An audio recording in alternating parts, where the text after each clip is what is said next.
ঠান্ডার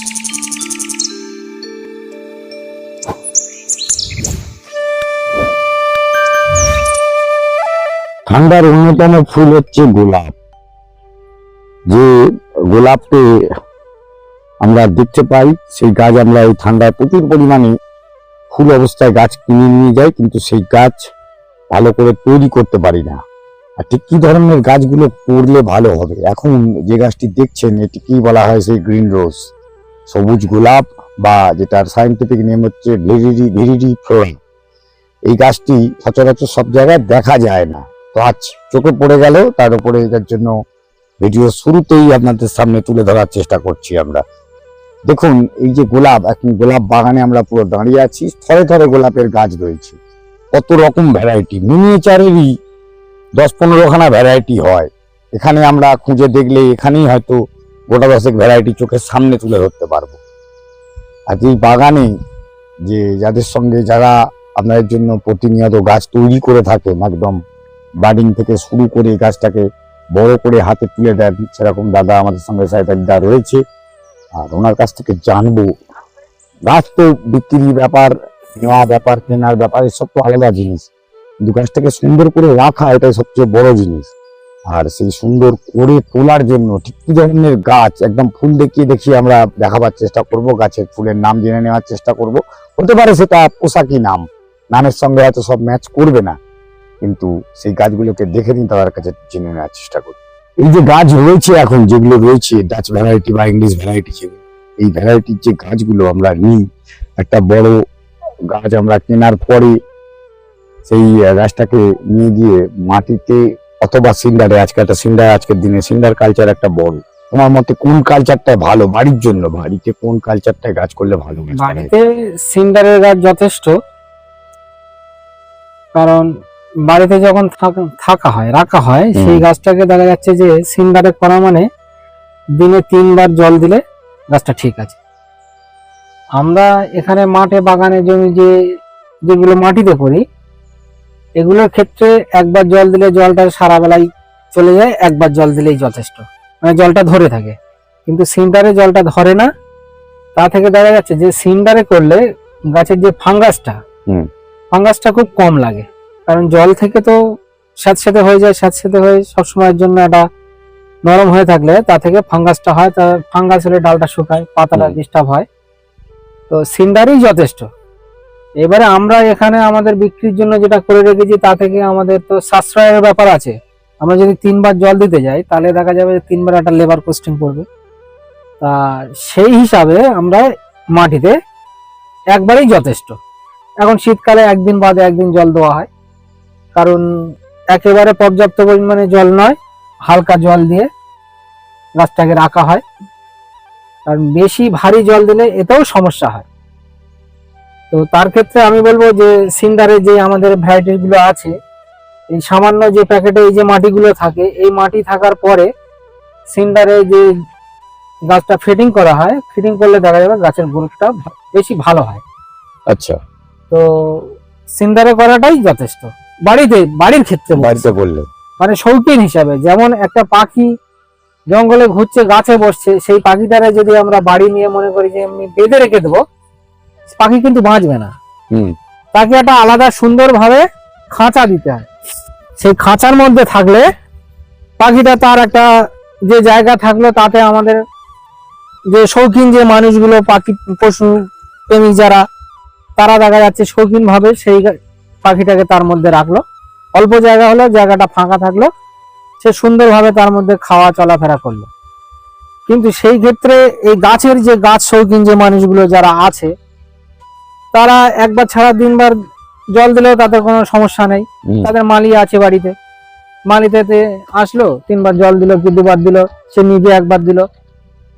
মানে এটা আনন্দের যে ব্যাপারটা, গাছ পুষে বা গাছ রেখে যে একটা মজা পাওয়া, সেটা তা থেকে পাওয়া যায়। মাটিতে করলে একবার জল দিলাম মানে ও একবার হয়ে গেল, আর কোনো সমস্যা নেই, আর ভালো লাগবে। এই যে জল টেনে যাওয়া, জলটা পুরো টেনে গেলে দেখা যাবে যে পরের বার ফের যখন জল দেওয়া হচ্ছে, আবার গাছের আর এক রকম রূপ হচ্ছে। তো সেই ক্ষেত্রে দেখা যাবে যে সিন্ডারের গাছটাই ভালো হবে। সিন্ডার গাছটা ভালো হবে। এখানে আর একটা ব্যাপার আমি বলি, আমরা এখানে যতবার আমি আসি আমি দেখতে পাই গাছে বেশ ফুল বড় হয়ে উঠেছে, কিন্তু গাছের ডাল কেটে নেওয়া হয়। আর এখানে দেখতে পাচ্ছি এই যে গাছগুলো রয়েছে প্রচন্ড সুন্দর হেলদি গাছ। আমাদের বাড়িতে যাওয়ার পরে এই গাছের এই হলুদ হলুদ হলুদ হওয়া শুরু, পাতা এরকম লাল পাতা তো দূরস্থ দেখাই যায় না, সবুজ পাতাও ঝরে ঝরে পড়ে যাওয়া শুরু হয়ে যায়, ডাইব্যাক শুরু হয়, নানা রকম প্রবলেম। শীতকালটা যা হোক করে বেঁচে যায়, গরমকালে কিন্তু একদমই থাকতে চায় না। এই যে এত সুন্দর রহস্য, সবাই বলে কি তেল মারে কোনো কিছু দেয়, যে ফাঙ্গিসাইডের মানে এখনো সেটা পড়ে রয়েছে। এগুলো ঠিক কিভাবে গাছটা এত সুন্দর একটা হেলদি গাছ আমরা অনেক হাজার চেষ্টা করলেও করতে পারি না, তার কি হ্যাঁ। কারণ কিছু? এইবারে কারণ হলো এর সপ্তাহে একটা খাবারের ব্যাপার আছে। খাবার শর্ট হলে মেন ফার্স্ট হলো একটা বাচ্চা, তার ভাষা তো মা বুঝতে পারে না, কিন্তু সে তার সিমটম দেখে বুঝতে পারে বাচ্চার খিদে পেয়েছে, তার বাথরুম পেয়েছে, তার পটি পেয়েছে। সেই মা যখন অবলা একটা শিশুর যখন ভাষা বুঝতে পারে, আমরা এখানে 24 ঘন্টা যখন থাকি, 24 ঘন্টার মধ্যে কম বেশি আমরা 16 ঘন্টা ডিউটি করি এই গোলাপে। 16 ঘন্টা আমরা গাছটার জল টান হচ্ছে না, এর ভিটামিন দরকার হচ্ছে না, পোকার তেল দরকার হচ্ছে না, ফাঙ্গাস দরকার হচ্ছে বা না সার দরকার হচ্ছে, গাছ দেখলে পাতা দেখলে আমরা এটা বুঝতে পারি আচ্ছা যে এইটা এর শর্ট হচ্ছে। সেই হিসাবে আমরা তো একদম তড়িঘড়ি আর দেরি না করে আমরা ওইটা দিয়ে দেই। আমি এখানে আরেকটা ব্যাপার আমি জানতে চাইছি, এই যে গাছ আমরা শুনেছি যে এই যেমন ধরনের যে সুটগুলো আসে গাছের, এগুলোকে বেসেল সুট বলা হয়, গোড়া থেকে নামায়, কিন্তু এই ধরনের সুট আনতে গেলে অ্যাকচুয়ালি ঠিক কি করলে তবে এই সুট আসতে পারে? সময় মতন এর পরিচর্যা যেটা থাকে সেটা করলেই যথেষ্ট। আবহাওয়ার উপর একটা নির্ভর করে। আবহাওয়াটা বলতে এই যে কাটিং অনেকে সেপ্টেম্বরে কেটে ফেলে গাছ কিন্তু পুড়ে গেছে বা ডাইব্যাক হয়ে মরে গেছে দেখেছি আমরা, সেটা টাইমটা ঠিক কি? না, টাইম সেপ্টেম্বর ঠিক আছে, কিন্তু কথা হলো এই সেপ্টেম্বরের আগে পরে তখন যে একটু গরম থাকে, ওই গরমে যখনই গাছটা কাটিং করা হবে সঙ্গে সঙ্গে সাপ পাউডার স্প্রে করে দিতে হবে। এবার তার ডোজটা জানতে হবে, ডোজ ওভার ডোজ হয়ে গেলে তখন পুড়ে যাবে, কম হলে কাজ হবে না। 1 লিটার জলে 1 থেকে 2 গ্রাম ফাঙ্গাস মানে ওই সাপ পাউডার দিয়ে, হ্যাঁ ফাঙ্গিসাইড দিয়ে স্প্রে করে দেওয়া হয়, 1 সপ্তাহ পরে দেখা যাবে যে ওর নিচে থেকে আবার পচ শুরু হয়েছে। আচ্ছা, এবার শুধু ওই ফাঙ্গাস দিলে হবে না, ওর সঙ্গে আপনার ওর যে খাবার লাগবে 4 দিন পরে, সেটা 4 দিন কি 6 দিন পরে ওই মাটিটাকে খুশে যত্ন করে ওর একটু মাটিটা শুকাতে হবে, শুকিয়ে নিয়ে ওর খাবার দিতে হবে। এবার সেপ্টেম্বরের দেখা যাচ্ছে প্রথমের দিকে তখন একটু আবহাওয়া খারাপ থাকলে খোল জল দিলে খুব ভালো। আবহাওয়া খারাপ থাকলে মানে বৃষ্টি হলে খোল জল দিলে দেখা যাবে যে ওই ফাঙ্গাসটা বেশি লাগে। আচ্ছা, খোল জলটা অ্যাকচুয়ালি একদম নভেম্বরের শেষায় থেকে ডিসেম্বর জানুয়ারি ফেব্রুয়ারি 3 মাস যথেষ্ট গোলাপের জন্য। তারপরে আবার যেমন গাছ আছে তেমন থাকবে, মাঝে মধ্যে মাসে একবার 2-4টে করে দেখা যাচ্ছে যে আপনি রাসায়নিক কিছু দিলে, এবার এর সঙ্গে হাড়ের গুঁড়ো কিছু দিলে, শিংকুচি দিলে তাতে কোনো সমস্যা নেই। কিন্তু এই সেপ্টেম্বরের আগে যদি জৈব সার কিছু দেওয়া থাকে তাহলে ওই জায়গায় গাছের ফাঙ্গাস আসবেই, ও কোনো মিস নেই। আচ্ছা, এটা একটা ভালো কাজে লাগবে এমন একটা টিপস পেলাম।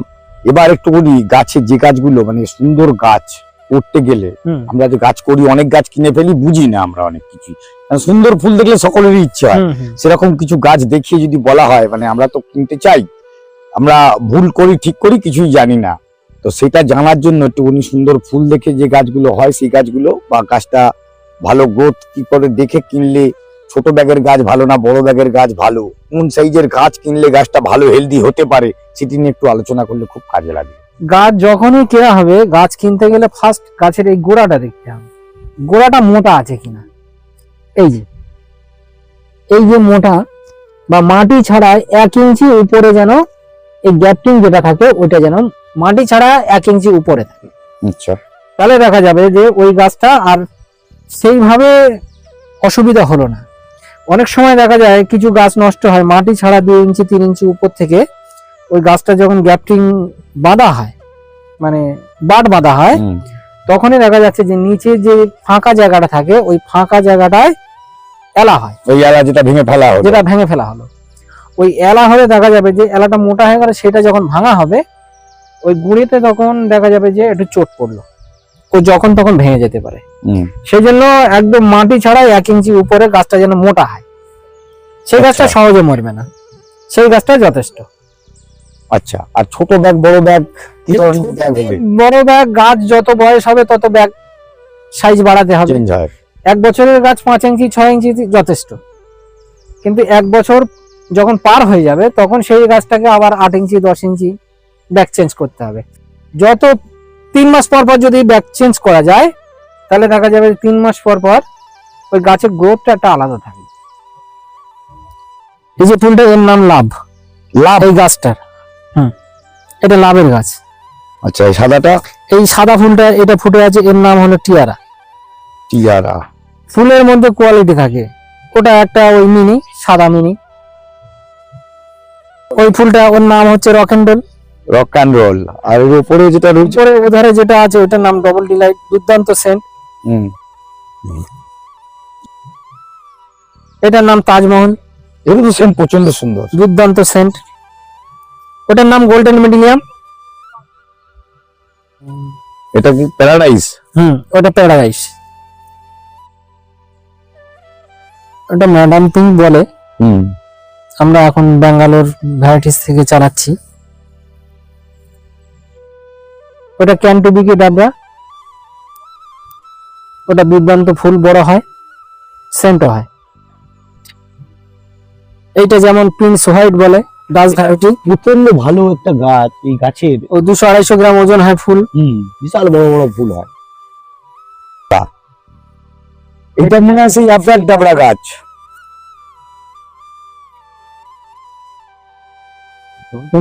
মহলের ফোটা ফুলটা দেখা যাচ্ছে দেখুন, আর প্রচন্ড সুন্দর ফুল, আর সত্যি গন্ধ তো ভালো, এর সুন্দর গন্ধই। এই একটা ছবি দেখাও এর। এই হলুদটা কি গো? ওটা অরেঞ্জের ছিট। ওটা সুবিন স্টার। এই ফুলটার নাম হল লুসিয়ানা। ওই ফুটে আছে, ওটাকে ব্ল্যাক পাল বলে, ও খুব সেন্ট আছে। ব্ল্যাক পাল। বাহ। এই আছে সসবেরি। সসবেরি খুব নামে জানে গাছ একটা, সসবেরি সস। সাইড দিয়ে ধরো। ওই যেটা হলুদ ফুটে রয়েছে, এই সামনে লেমন ইয়েলো। ওইটা না, ওটা নয়, সামনে লেমন ইয়েলোটা। এই যে এটা ও গোল্ডেন মিলিয়াম। ওটা হেজ বোল্ড বলে ওরা। এই ফুলটাকে মাস্কারা বলে। এইটা ফুটে আছে ডবল ডিলাইট। এই আছে আপনার মোহনা। ওই আছে ব্লু ফারে, খুব সেন্ট। এটা সেন্টিমেন্টাল। বাহ, গাছের তো দারুণ সুন্দর ফুলের গরম। সবে কুড়ি ছেড়েছে। এই আছে টপরা। Pink colour. পিঙ্কের মধ্যে গাছের সত্যি ফুলের মধ্যে কত রকম প্যাটার্ন। সব থেকে বড় জিনিস, গোলাপের প্যাটার্ন গুলো অনেক রকমের হয় কুড়ি অবস্থায়। ওটা এটা একই দেখতে কিন্তু আলাদা জাত। দুটো একই রকম দেখতে, জাতটা আলাদা। এটা মোহনা আছে। মোহনা তো দেখলাম আমি, কিন্তু পেছনে অরেঞ্জটার নামটা ঠিক অ্যাকচুয়ালি আইডেন্টিফাই করা যাচ্ছে না। খুব ভালো রং। এই গোলাপের নাম 100 নাম আছে। গোলাপ আমরা যে কিনি, আইডিওলা গোলাপ হলেই তার দাম কিন্তু প্রচুর বেড়ে যায়।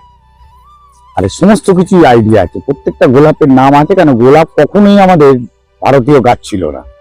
গোলাপ নামেই কিন্তু ইংলিশ কথাটা এসে যায়, ডাচ কথাটা এসে যায়, সেখান থেকেই গোলাপের উৎপত্তি। আর আজকে আমাদের ভারতবর্ষের একটা মানে অন্যতম ফুল বলতে পারেন শীতের জন্য। কেন, গোলাপ হচ্ছে প্রিন্সেস অফ দ্য ইয়ার, মানে সিজন। সেই প্রিন্সেসের মতন করেই ফোটে, আর তার কেয়ারও কিন্তু সেই রকমই। ঠিক এইরকম কেয়ার নিয়ে ভবিষ্যতে, কেন এখন যে গাছগুলো দেখছেন এর থেকে আরো সুন্দর ফুল, আরো ভালো ফুল, যেটা এই সিজন চলছে, শুরু হয়েছে এখন ফুল ফোটার। এই গাছ এখনো রেডি হচ্ছে। রেডি হওয়ার পরে যে ফুলগুলো আসবে, সেই ফুল নিয়ে আবার একটা ভিডিও নিয়ে খুব তাড়াতাড়ি অভিজিৎ হর্টিকালচারে ভিডিও নিয়ে আসবে। ঠিক দুপুর 1টায়। একটু ওয়েট করুন, দেখুন। আরো পরিচর্যা তুলে ধরবো, ঠিক গরমের পরিচর্যাগুলো তুলে ধরবো, গাছকে কি করে ঠিক করে রাখতে হবে, আর ভালো ফুল পেতে গেলে কি করতে হবে। নমস্কার, ভালো থাকবেন।